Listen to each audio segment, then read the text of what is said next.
What's up, everybody? We're back, and for today's video, I'm all out of ideas. So we're gonna do whatever Aiden wants to do. I want to make a stuffed bell pepper. I've never tried it before. I've definitely never made them before. The way we're gonna make them will make them the world's greatest. Cue the intro.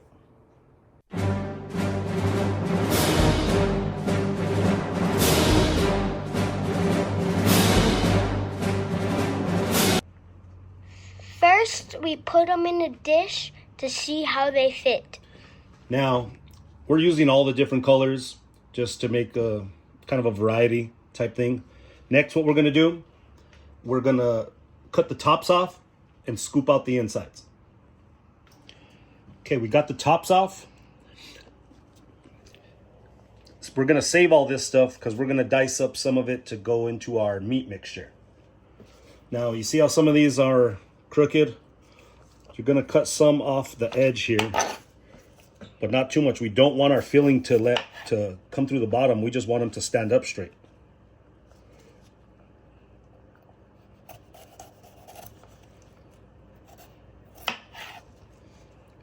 Perfect. Okay, so you see how all these are all different sizes. How picky do we want to be, Aiden? What do you mean? Do we want to make them all as close to the same size as possible? Yeah. Okay, so this one here is our smallest one. We're going to have to cut some more off the top off the rest. All right, is that pretty close? Yeah, that's pretty close. All right, now to scoop out the middle. So all I'm going to do is I'm going to just cut on the edge of all this white stuff. Just pull that out. And if I want to be a little more technical, you can scoop some of that out. You don't even have to do it with the spoon. We got these all hollowed out.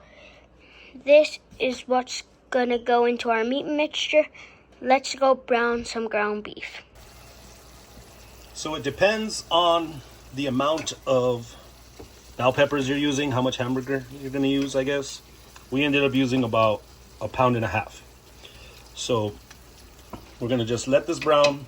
I'm gonna season with salt, of course, and TNA, but that should be a given if you watch our channel. Once this is done browning, I'm gonna add those other vegetables. Now, we were using some 80-20. It produced a lot of fat, so I'm gonna soak some of this up and toss it, but I do want some of it to stay in there because I want all this flavor to get into the vegetables as well. Okay, first, some of the bell peppers that I chopped up. Now, I want to put some onions now. I didn't put them at the beginning because I want them to have some texture still. If you're Eddie, you can skip this part, I guess, but I wouldn't. And I'm also going to put in some mushrooms. Now, if you don't want to do that, you can skip that part as well. Next, I'm going to add I don't know, about half of this little can of tomato paste. What this is going to do is when I put those diced tomatoes with the liquid, it's going to help thicken it up.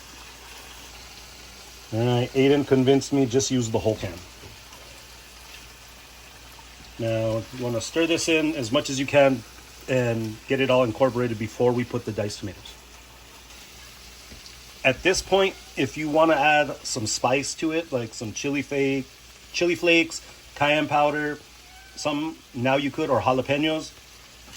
What's going to help make this over the top, we're going to use some New Mexico red chili powder. Now in goes our diced tomatoes. Aiden picked the fire roasted diced tomatoes. If you want, you could use the regular ones or whatever. He didn't want the petite ones, he wanted the bigger size. Stir it in with the liquid, obviously. It's going to start to simmer. Once it starts to simmer, we're going to reduce it on low and cover it for about 10 minutes. All right, time to fill these.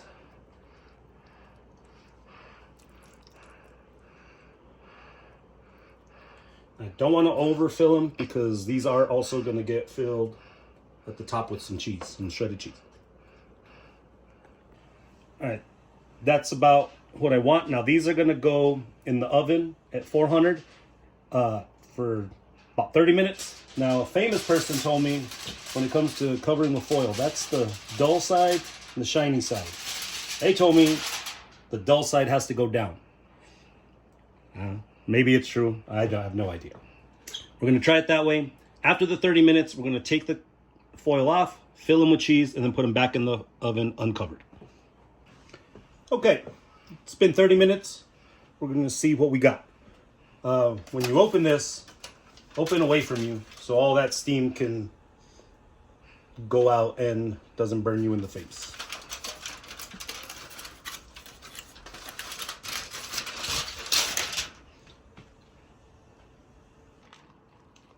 I like what it looks like. Now we're gonna top it with some shredded cheese. And you can use whatever kind you want.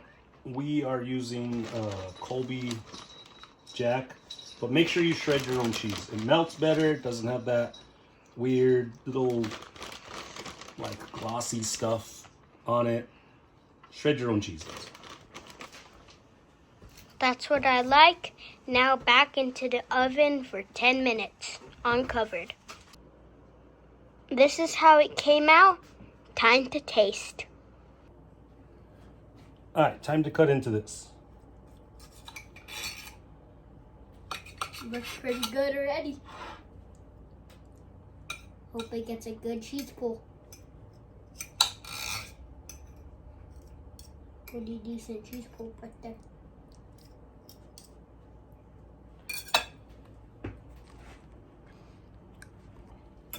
Let's go.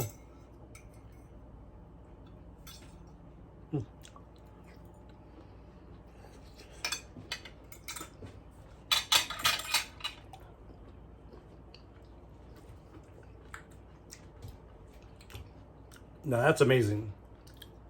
World's greatest. It's only missing one thing. Some garlic bread. See you next time. Peace.